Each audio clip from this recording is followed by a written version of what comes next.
On the left-hand side, click on Text, click Add a text box. I'm using a PC to demonstrate these keyboard shortcuts, so it's going to be a little bit different if you're using a Mac, but I will include a document later on that will share with you all the keyboard shortcuts that I know of for both PC and Mac users. So let's get on with it. First keyboard shortcut that I want to share is if I hit Control B, this will bold the text. If I hit Control I, this will italicize the text. If I hit Control U, this will underline the text. If I hit Control Shift S, this will strike through the text. And if I hit Control Shift K, this will turn the text letters and turn them into all uppercase letters. Now, if I want to copy something, I hit Control C to copy, and then hit Control V to paste. Now, if I hold down V continuously, it will paste this text however many times I hold down the V button.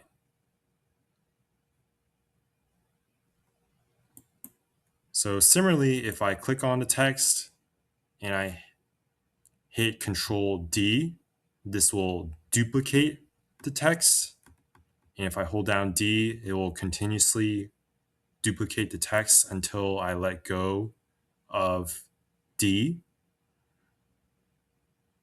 If I want to undo something, I hit Control Z continuously, depending on how many times you want to undo a process. If I want to redo a process, then I'll hit Control Shift Z. And if I continuously press Control Shift Z, it will redo all the things up until the very present moment.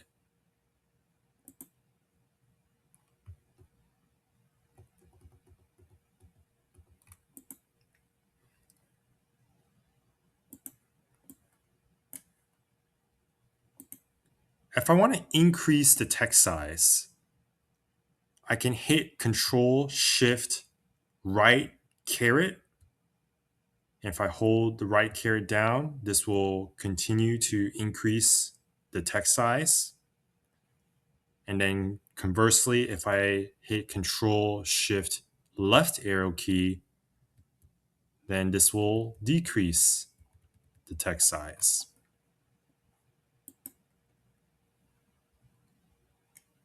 And if I want to move this text, I can use my arrow keys to move it right, left, up, or down.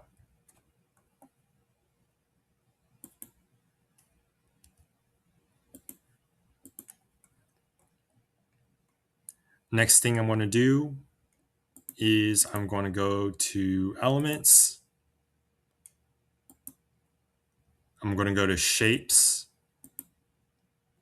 And I'm just going to include a few basic shapes.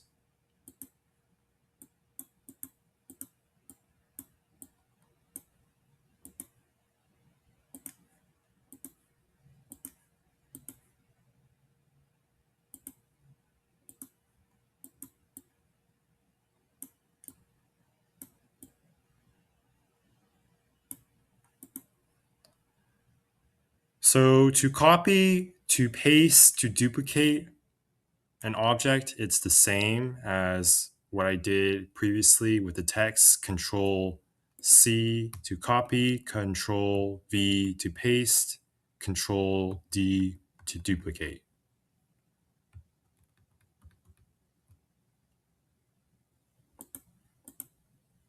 Now, you'll notice right here that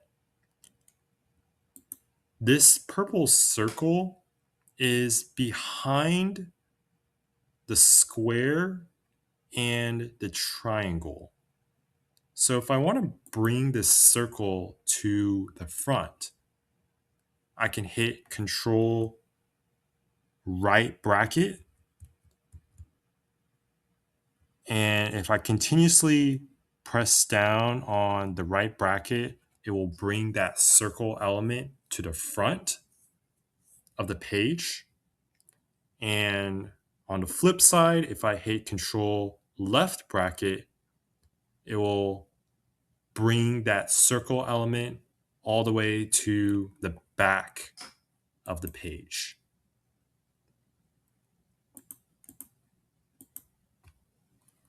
If I want to group elements together, I'm going to highlight all the objects and I'm going to hit Control G. Now these elements are grouped together and they move together as one. If I want to ungroup these objects, then I'm going to hit Control Shift G. And now they're back to the original form where each object moves independently of one another.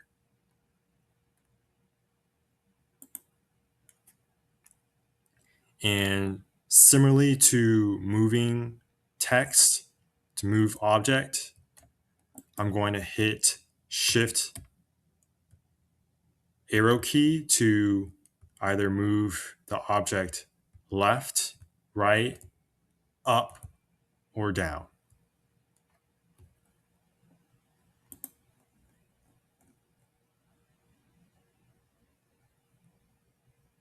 So a few navigation controls. I'm going to hit Control and then scroll with my third mouse to zoom in. I can zoom in to a maximum of 500%, as you can see right here. To zoom out, I'm just going to scroll on my third mouse here to zoom out. And the maximum or the minimum zoom out that I can do is 10%.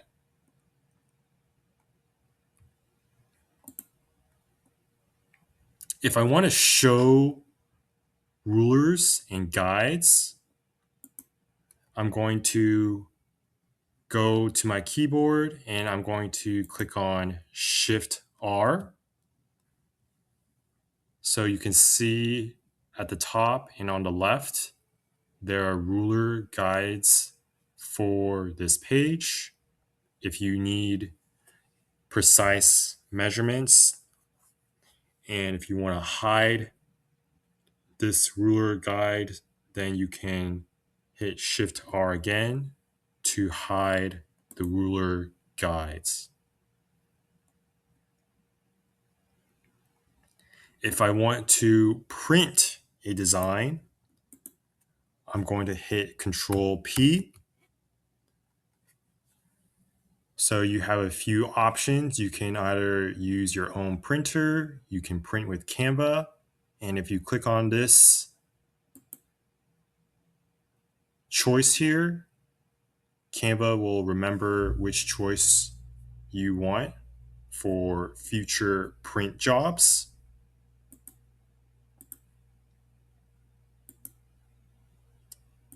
And finally, to automatically toggle the elements sidebar, I'm going to hit Control/,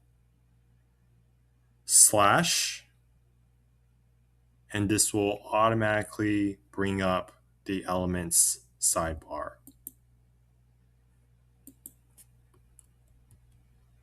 And if I hit Control/ again, then it will hide it. So these are the keyboard shortcut keys that I know of that can help you do a little bit less clicking, and it might help you overall with improving your work efficiency when you're using Canva. So give it a try and let me know how it works for you. So if you have any questions or comments, be sure to leave it down in the comment section below. If you enjoy my videos, consider subscribing to my channel. Thank you and have a great day.